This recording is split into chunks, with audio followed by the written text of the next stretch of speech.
Allez, on y va.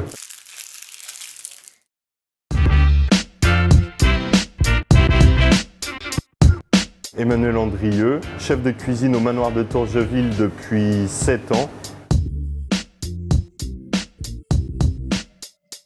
Donc là aujourd'hui on va faire les escargots du Pré-d'Auge en cocotte luttée avec une marinade de vin blanc, champignons, tomates, herbes et un petit peu de crème fermière.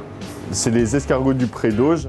C'est toujours plaisant de travailler avec des gens à proximité plutôt que les gros industriels. Et on a la chance d'esquiver tous les produits de Rungis et de tout avoir sous la main. On a les poissons qui arrivent à Trouville, on a beaucoup d'abattoirs pour la viande normande qui est labellisée maintenant.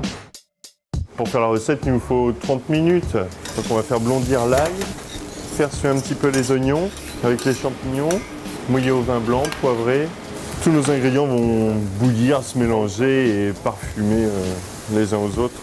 Et après, on n'aura plus qu'à monter notre cocotte, les cubes de tomates, l'estragon.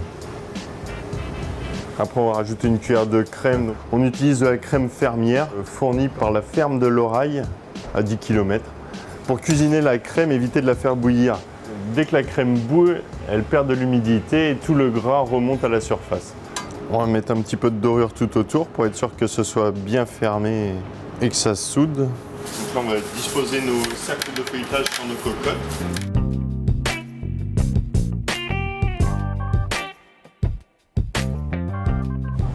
On va remettre un petit peu de dorure dessus maintenant pour que le feuilletage tienne bien, ne s'effrite pas et le côté brillant.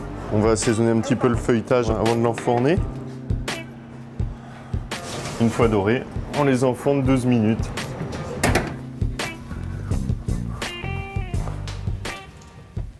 Et les escargots du Pré-d'Auge en cocotte luttée.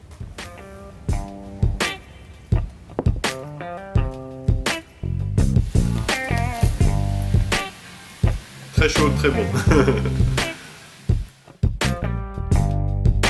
C'est une manière de préparer les escargots qu'on n'a pas l'habitude de voir.